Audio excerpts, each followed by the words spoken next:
Okay, in the previous video we talked about laws and theories.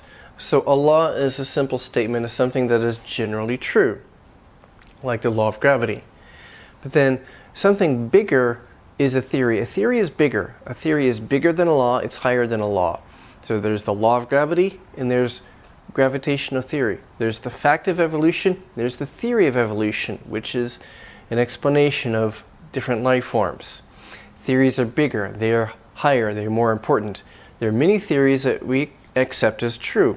Theory of evolution has been proven true time and time again.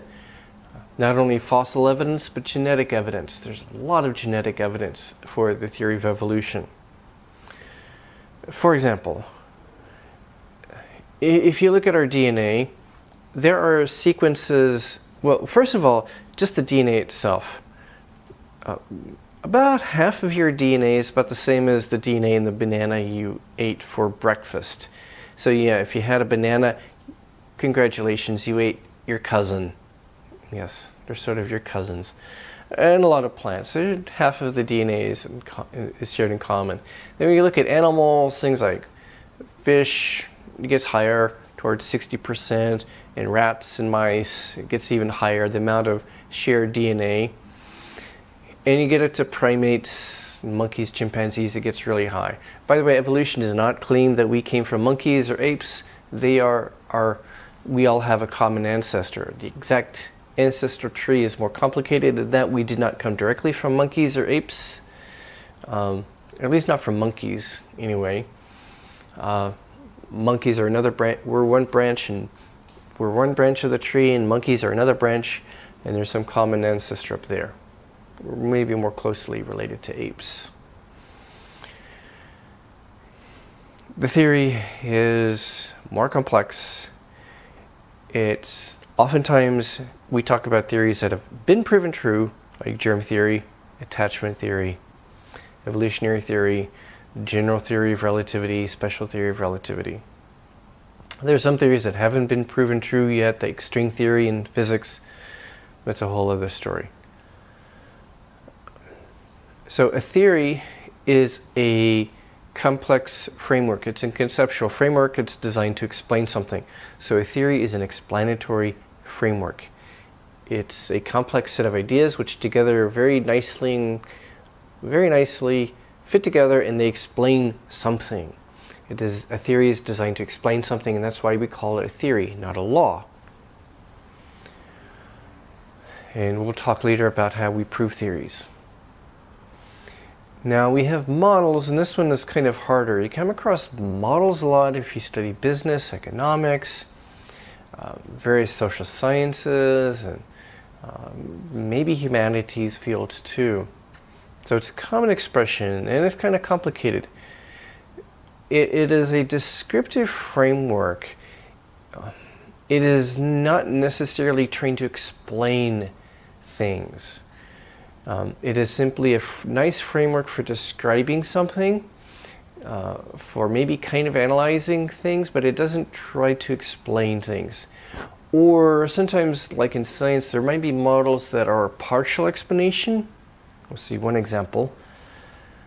So a partial explanation maybe, or maybe just a description, a descriptive framework for describing something complex. And as a descriptive framework, it kind of simplifies things. It makes it easier to see and to understand. So many times you might see a model represented graphically as a graph, as a diagram, in a textbook, for example. Because a model is a sort of a simplified descriptive presentation, a simplified description, a descriptive framework that makes sense of something that's more complex. So it's a convenient descriptive framework. So let's look at some examples. So you hear about business models. It might be a framework for describing how a particular company works, or how it's supposed to work, how it's supposed to be organized, or how a certain type of business or company works in the marketplace. You have economic models, a model of how maybe certain things will work with certain conditions in the economy of a country. Okay, let's come up with an economic model. How is this tax increase or this tax cut going to affect the economy in the coming year? It's kind of a partial explanation or description of the model of a country, and it's trying to simplify a lot of things. You have statistical models in math or in science and social science fields where you're doing research on something, and you kind of try to reduce things to a kind of statistical equation that shows relationships between different things that you're looking at, between different factors. It's not necessarily, it might be giving some partial explanation for how this affects this, or it might be just describing the relationship between 2 or 3 factors. If you're in linguistics, you might learn about Kachru's 3-circle model of English. The 3-circle model of English is a nice description of the status of English in different countries. You have the first circle, so that's countries where English is a native language. English-speaking countries, US, Canada, the UK, Ireland, Australia, New Zealand, etc. Where English is a language of daily life, as well as government, business, and education. Then there's a sort of second circle in the model. Second circle or outer circle is countries in places like Hong Kong, Singapore, parts of South Africa, where India is, where English is an important language in daily life, but it's not like your most common daily use language. It's not the language you learn at home, not the language you speak in the home or with friends. It's a language that's mainly for government, business, and education. Government or business, like in Hong Kong, and or education, like in India. Well, also education in Hong Kong. But it's not your daily use language, it's not your home language.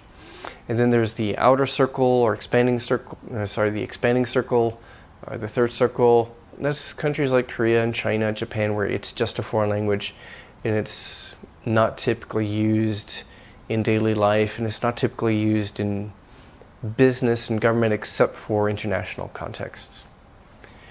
It doesn't explain why English is this way in a particular country, but it's a descriptive framework for sociolinguists who then want to ask specific questions about the status and role of English in a particular country or culture, and it's a convenient framework for describing the situation and a framework that forms the basis for your analysis. Now, getting to a model that's somewhat explanatory. In physics, there's a standard model of quantum physics, which is an attempt to describe and partially explain the different things that make up the universe, different particles that make up matter, and the different forces of the universe. It provides some explanations. It explains some things, but not all. It doesn't explain all the relationships between things in the model. It doesn't explain why things are the way they are. Why do you have this many particles and this many forces and this many kind of parameters? It does not explain gravity, dark matter, dark energy. There are a lot of important things left out, and that's why physicists are trying to move on to some kind of string theory and try to prove that someday. So it's a model that works for what it tries to do. It's just not enough. So it provides some explanation. So models, especially like the Kachru model, that's a purely descriptive model. There are also similar models in pragmatics and linguistics, sociolinguistics, social psychology that might provide a description of something that's happening, of types of descriptions of types of communications or social relationships or social networks, for example. And then the standard model is one model that's partly explanatory. That is a model. And sometimes you come across models in linguistics, a lot in economics and business, probably not so much in literature. Maybe occasionally in literary theory you might see models, I don't know. But those are the examples of where you see models. It's a descriptive framework, maybe a descriptive kind of simplification. Sometimes maybe a partial explanation, partial explanatory framework, especially in science models. So that's a model. Good.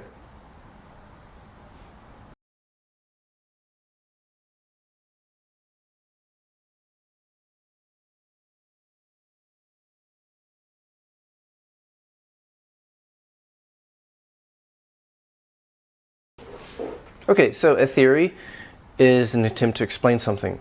A model is more of a framework for describing something or maybe providing a partial explanation, but it doesn't do what a theory tries to do. The theory is the ambitious one that tries to explain things. What's going on here? So we need to talk then about hypotheses. A hypothesis, or plural hypotheses. What is it? It's simply a prediction. It's a prediction, a specific prediction. It might be a specific prediction based on a theory. And it's a specific prediction that you can test. You can do an experiment. You can do a laboratory study or something and do an experiment and prove a hypothesis true or false. So it's often a specific prediction based on a theory.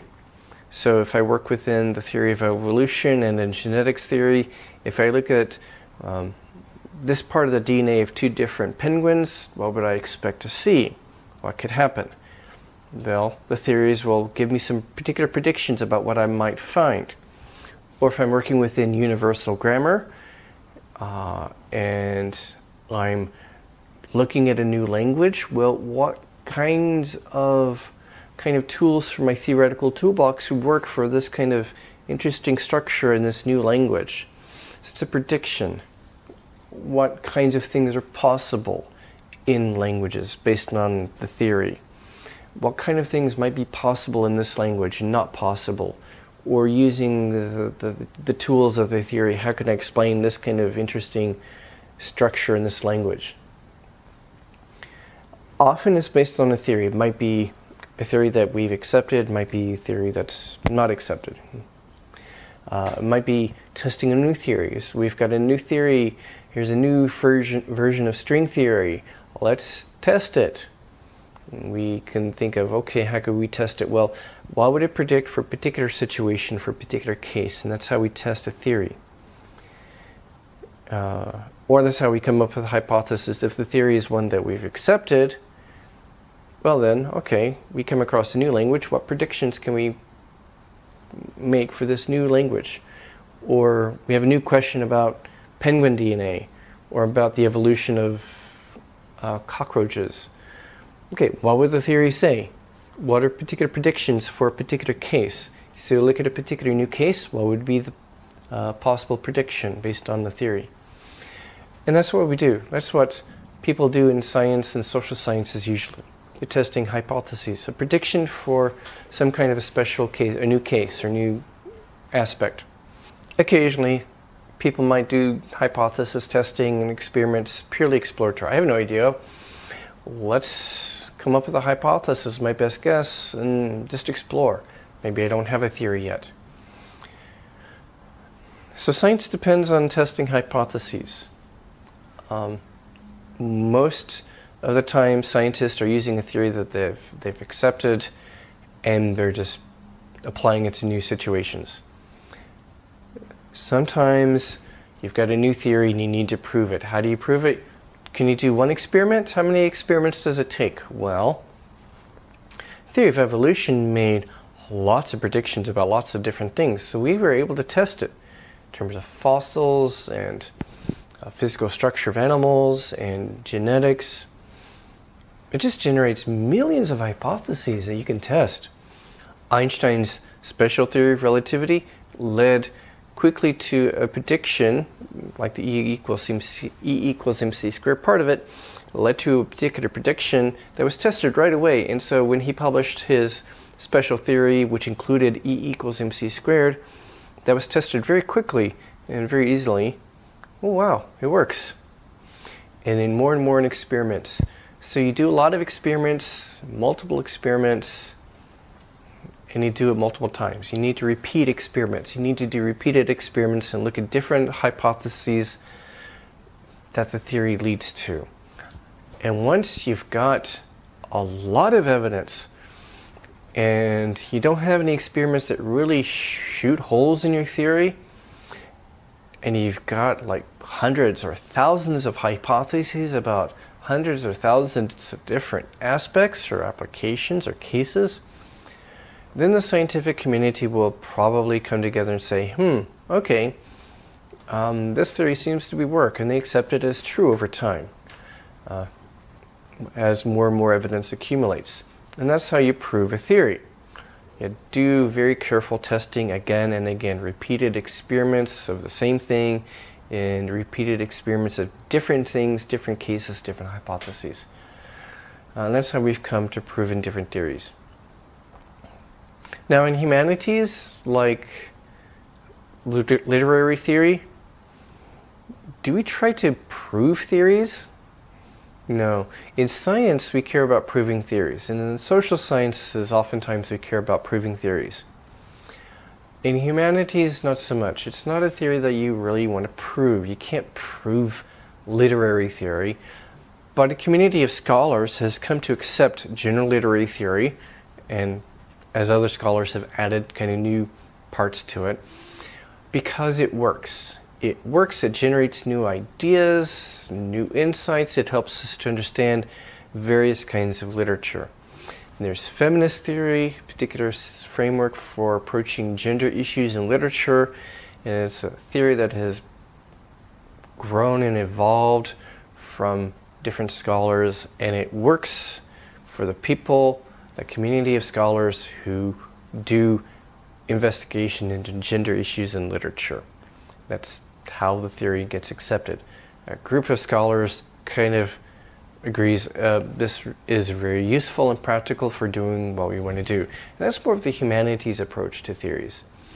So theories in all fields, whether it's humanities or science, it's an explanatory framework. It's an explanatory framework, and in science there's kind of the added expectation or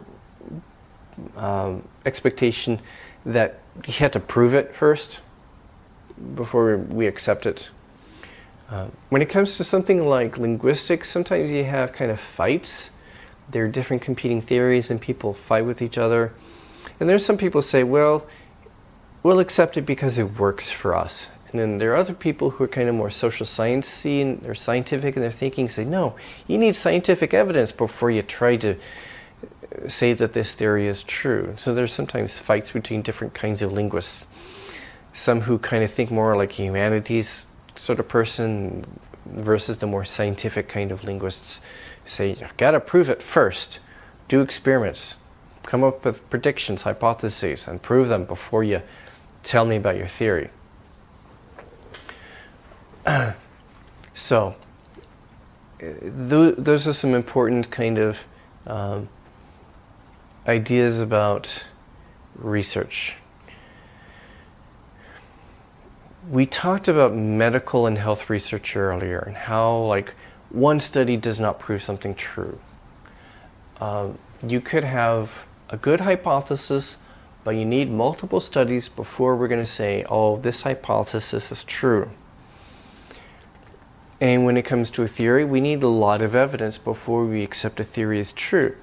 But when it comes to evolution, that's been proven true. When it comes to germ theory, that's been proven true.